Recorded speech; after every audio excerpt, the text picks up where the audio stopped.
The stories of Indiana Jones has dazzled audiences for almost 42 years, but what is it about this story that makes it so enjoyable? It all started with the release of Raiders of the Lost Ark in June of 1981. The story was by George Lucas and the film directed by Steven Spielberg. I really wanted to do a movie that was all action and all fun and very escapist, like movies I was raised on when I was a kid.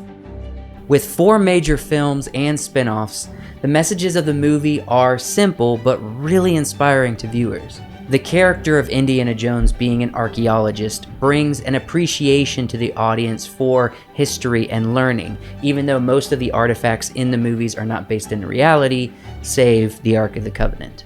These adventures encourage the exploration and uncovering of the truth and how that affects our reality once we learn that truth.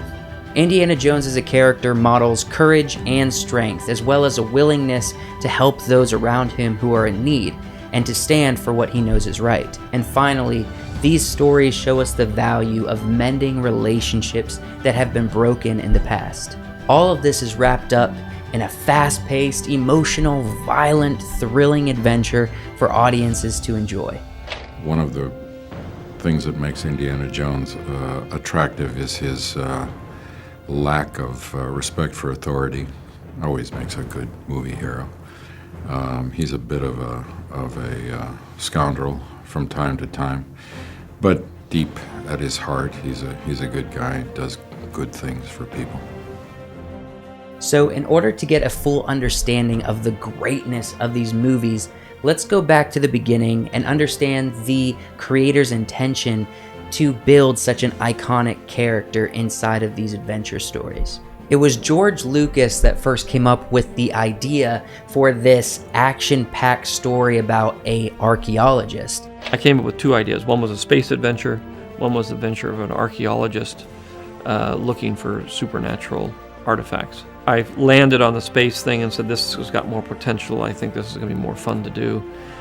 Put the archaeologist on the shelf, and then started doing Star Wars. As I was doing Star Wars and I was going along, I was sort of talking to friends to see if I could get somebody to do that film, because I was busy doing Star Wars and I wanted to get that thing made. So nothing really happened until I finished Star Wars.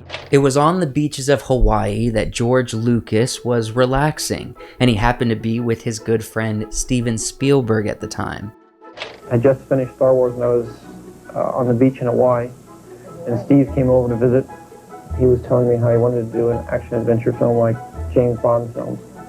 And I said, that's just the thing for you. I happen to have one in my pocket. And I told him the story, and he said, that's great. I want to do that. I like that. Steven Spielberg took this story and really made it his own. And it wasn't just James Bond that he used as inspiration. There were a lot of stories that he pulled from that he believed resonated with individuals.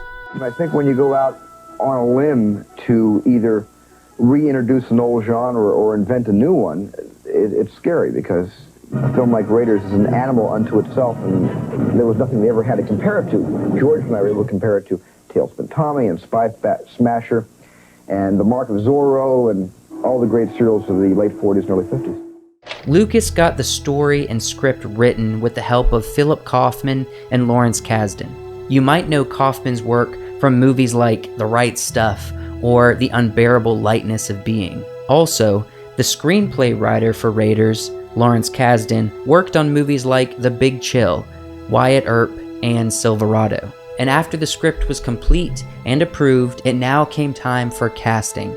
And believe it or not, Tom Selleck was actually going to play this iconic character of Indiana Jones. But a little show called Magnum P.I.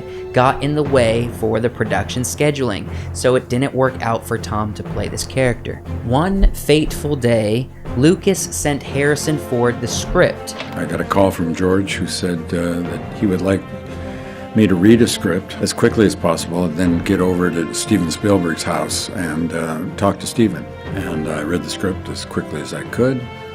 I saw a great opportunity in a fun movie and went to meet Steven, and apparently satisfied. The part was offered to me and I accepted. Spielberg gave Ford the part because honestly he had already made up his mind that he wanted to give the part to Harrison after seeing Star Wars. And Steven Spielberg also believed that Harrison understood the vision for the character. George coincidentally asked me to see a cut of Empire Strikes Back. And so I walked in to watch a rough cut of Empire Strikes Back up in Northern California. And when the movie was over, I just walked over to George and I said, "We have our Indiana Jones." He said, "Who?" And I said, "That guy, Han Solo. That's Indiana Jones." And then George said, "Well, yeah, he's a great actor, but he's identified with this character now, in Star Wars." And I said, "Yes, but he's an actor. So he's supposed to be identified with other characters as well." And George had never thought about Harrison in that sort of context. But he immediately, at that point, he said, "Yeah, I think it'd be great." Humor's a very important part of the nature of the character of Indiana Jones. I don't like to be around somebody who doesn't have a sense of humor, so I look for moments of lightness to share with the audience. Filming for Raiders of the Lost Ark began in June of 1980. The on-set filming locations took place primarily in France, North Africa, and Hawaii, while the studio filming took place primarily in Elstree, England. This is because Elstree was already stocked with artists and technicians who had worked with George Lucas on Star Wars. Because shooting on locations was so expensive and they had a pretty limited budget, everything that could be shot in studio was. They had to keep costs pretty low because the budget was only around $18 million for this film. Although Lucas and Spielberg were probably feeling pretty confident that this film will be a success, honestly, making a film with a decent-sized budget is always a gamble. But as we all can assume, Raiders of the Lost Ark was nowhere near a failure, with an opening weekend earning over $8 million and total gross earnings over $380 million. That's more than 20 times the investment into the film. And of course, they're going after a tremendously powerful religious icon, which is the Lost Ark of the Covenant. With the power of God inside. I mean, we were, we wanted our cake and eat it in that movie, and George came up with all of that. That was George's invention, and it was just a tremendous MacGuffin to go after. The filming style of these movies are packed full of nearly impossible stunts, and they always tend to give you a wider view so we can see the action in all of its glory and not hidden through fast-moving close-ups. We get countless Spielberg one-ers that sweep through the scene, showing us, the audience, exactly what needs to be communicated without all of the unnecessary coverage. We also get plenty of dramatic, story-motivated lighting setups that honestly make you wonder how long it took them to get it just right. Not to mention the nostalgic, exciting tunes of Indiana Jones composed by none other than the legend John Williams. All 4 of the films, from Raiders to The Crystal Skull, have been directed by Steven Spielberg, executive produced by Lucas, music by John Williams, and the first 3 films used the same director of photography, Douglas Slocum. The last 4 films have been a great success, earning over $1 billion collectively, and even today still being enjoyed by millions every single year. I even sent out a poll to our audience here on the Wiseworks Studio channel to get their thoughts on the Indiana Jones movies. And even with a small group of individuals, they loved the movies, especially the first 3. So in a nutshell, what makes Indiana Jones so great? Well, it's a perfect blend of adventure, heroism, love, betrayal, curiosity of the world, biblical scale MacGuffins, the genius of George Lucas and Steven Spielberg, the emotional journey of John Williams, and of course, a lovable scoundrel protagonist named Indiana Jones.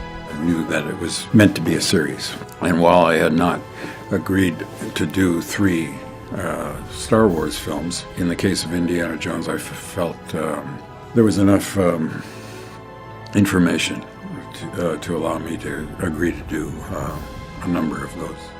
I just had one of the best times of my entire life working on that picture. And it was like recreating a Saturday matinee. It was a cliffhanger. So it was all those films I used to see when I was 8 and 9 years old, the revivals of all the black and white Republic serials. And suddenly I had a chance to make a serial in widescreen and in Technicolor. It was very exciting. As we look forward to this new and last upcoming Indiana Jones, well, at least the one that's going to be starring Harrison Ford, it can be daunting because it's really difficult for films these days to capture the magic of those classic films and those classic stories. However, I believe if the new director of the final movie takes to heart some of these elements that makes Indiana Jones not just as a character but as a story so lovable, then we could see a new generation of people impacted by this man's adventures, just like those impacted back in 1981. I'd always wanted to see Indiana Jones at the end of his career, towards the end of his life, when everything catches up to him. I know that other projects are being developed for television, and I'm not part of that. So for me, this is the last time. I thank you all so much for watching. If you would consider subscribing to the channel, liking the video, and letting me know in the comments what you thought of all of this information. If you disagree, I would like to hear it. And if you want to elaborate on any of the points that I made, I'd love to hear it. And if you have your own reasons as to what makes Indiana Jones so great as a story, please leave it in the comments. I'd love to see your thoughts there. Thank you so much for watching. And if you would like to see another explanation video just like this, here's one for the upcoming Christopher Nolan film, Oppenheimer.